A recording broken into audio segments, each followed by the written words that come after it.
Welcome to Vibrant. నేను మీ శివాని. టాలీవుడ్ ఇండస్ట్రీలో Magadheera create చేసిన రికార్డుల గురించి ప్రత్యేకంగా చెప్పాల్సిన పనే లేదు. ఎందుకంటే అప్పటి వరకు ఉన్న రికార్డులు వసూళ్లు అన్నిటినీ కూడా ఈ చిత్రం ఒకటే తిరగరాసిందని చెప్పాలి. అన్నిటినీ కూడా కొల్లగొట్టింది. థియేటర్లు అయితే పూనకాలతో ఊగిపోయాయి. ఇండస్ట్రీ హిట్ అంటూ మెగా అభిమానులు అందరూ కూడా కాలర్ ఎగరేశారు.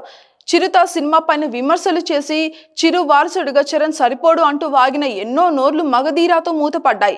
మరీ ముఖ్యంగా ఆ సినిమా రిలీజ్ అయ్యే టైంలో ప్రజారాజ్యం అదే చిరంజీవి రాజకీయ పార్టీ ఓటమితో ఘోరంగా కుంగిపోయారు మెగా అభిమానులు అందరూ కూడా. వారందరికీ మగధీర సక్సెస్ తో భారీ బూస్ట్ ఇచ్చారు రామ్ చరణ్. మగధీర సక్సెస్ సెలబ్రేషన్స్ తో ప్రజారాజ్యం ఓటమిని కొంతవరకు మర్చిపోగలిగారు అభిమానులు. ఇక అలాంటి మగధీర సినిమాను అందించిన రామ్ చరణ్ పైన చేసిన ఒక ఫ్యాన్ మేడ్ వీడియో ప్రస్తుతం సోషల్ మీడియాలో తెగ వైరల్ అవుతుంది. ఆ పొద్దు నేను చూసింది వేరు దొర కేవలం 33 సెకండ్లు ఉన్న ఈ వీడియోలో ప్రజారాజ్యం ఓటమి పవన్ కి వరుస ఫ్లాపులు వచ్చిన సందర్భాన్ని చూపిస్తూ అప్పుడొచ్చినాడు దొర అంటూ రామ్ చరణ్ కి సూపర్ ఎలివేషన్ ఇచ్చారు. ఇక చిరుత సినిమాతో ఎంట్రీ ఇచ్చి మగధీరాతో ఇండస్ట్రీ హిట్ కొట్టిన రామ్ చరణ్ కి ఇందులో ఇచ్చే హై మామూలుగా లేదనే చెప్పాలి.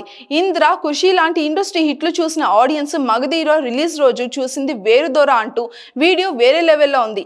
భీమ్లా నాయక్ సినిమాలో పవన్ కళ్యాణ్ గురించి రానాకి ఇచ్చిన ఎలివేషన్ సీన్ ను ఇందులో అయితే వాడుకున్నారు. ఇక మగధీర సమయంలో థియేటర్ల దగ్గర హంగామాను చూపించారు ఈ వీడియోలో. ఇక వీడియో చివర్లో ఐకాన్ స్టార్ అల్లు అర్జున్ చెప్పిన డైలాగు మామూలుగా పేలలేదనే చెప్పాలి. రామ్ చరణ్ ఇవాల్టి నుంచి నెంబర్ 1 అంటూ బన్నీ చివర్లో చెప్పాడు. ఇలాగ 33 సెకండ్లు ఉన్న ఈ వీడియో రామ్ చరణ్ ఫ్యాన్స్ కి పూనకాలు తెప్పించేలా ఉందనే చెప్పాలి.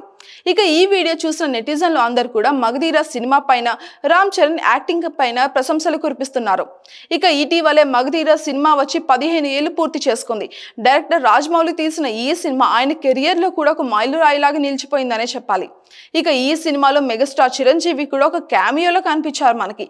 అలానే కాజల్, చరణ్ మధ్య కెమిస్ట్రీ కూడా అదిరిపోయింది. ఇక శ్రీహరి కూడా ఇందులో వేరే లెవెల్లో నటించారు. For more update subscribe to Vibrant.